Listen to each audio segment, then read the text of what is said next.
Hi, boys and girls. We are reading Dragon Masters number 1, and we are on chapter 5. Chapter 5 is called Do Something.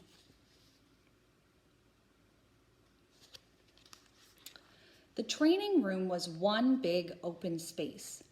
Shields and long poles hung from the walls. Buckets held water and sand.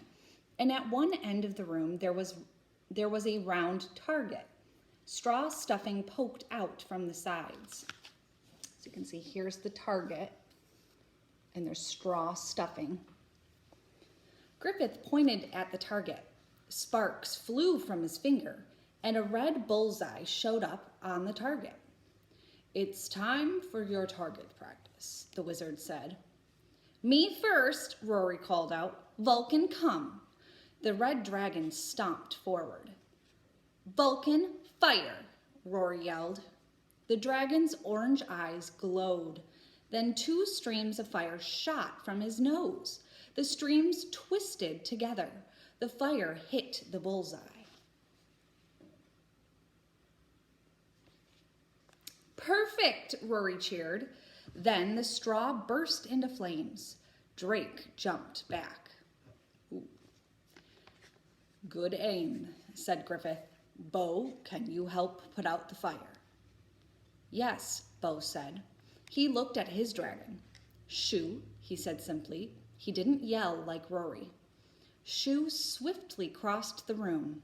Did her feet even touch the ground? Wondered Drake.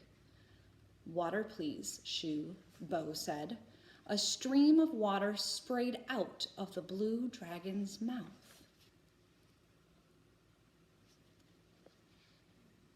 The fire sizzled. Water droplets danced in the air, lit up by the torches.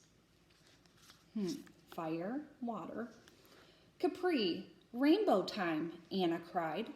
Capri glided across the room. Drake thought her white scales looked like jewels. A soft beam of light came out of Capri's mouth. It grew wider and wider. When it hit the droplets of water, it made a rainbow. "Wow," Drake said. "Isn't she amazing?" asked Bo. Anna smiled. Rory put her hands on her hips. "Now let's see what Worm can do," she said. Drake felt nervous. He looked at Worm. Worm, are you ready?" Drake asked. Worm stared back at him. "I guess that means yes," thought Drake. "Okay, Worm, fire." Drake jumped back in case fire came out of Worm's mouth, but Worm just laid there. "Not all dragons can shoot fire," said Bo. Drake nodded. "Right, okay. Worm, water." But Worm didn't shoot water.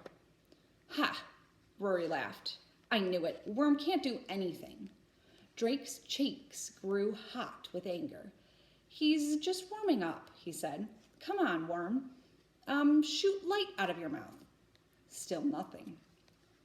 "You call that a dragon?" Rory said.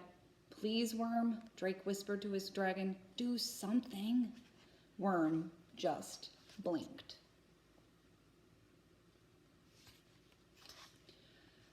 Do not worry, Drake. Getting to know your dragon takes time.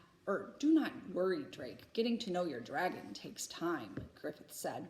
"Target practice is over for today. Let's go eat." Bo grabbed Drake's elbow. "I hope you're hungry, Drake. The Dragon Masters get as much food as we want," said Bo. Seems like Bo's pretty nice. Definitely nicer than Rory is. Drake was hungry, so this news made him feel a little better. But he had failed the training. "How can I be a Dragon Master if my dragon won't do anything I ask it to do?" he thought. I'm only an onion farmer. I don't belong here." That's the end of chapter 5. We're going to read one more.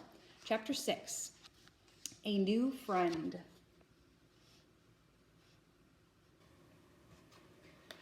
There was so much food on the dining room table. Roast chicken, potatoes, carrots, bread, cheese. It was more food than Drake had seen in his life.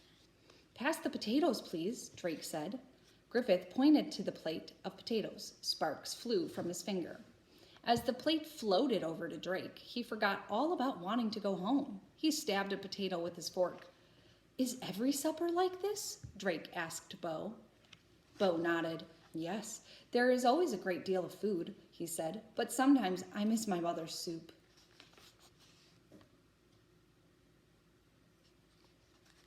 "Is your home kingdom far away?" Drake asked.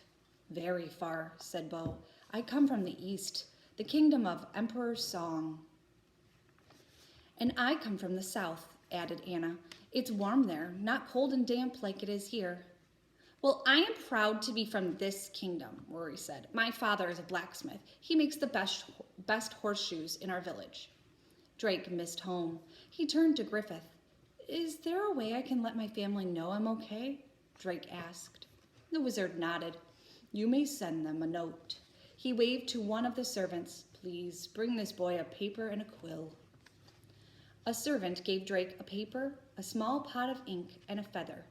Drake's cheeks turned red. "What?" Rory asked. "Haven't you ever seen paper before?"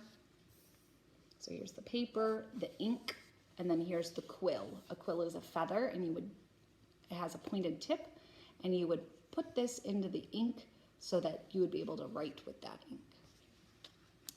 Drake looked down at his plate. "I worked in the fields at home," he said. "I never went to school.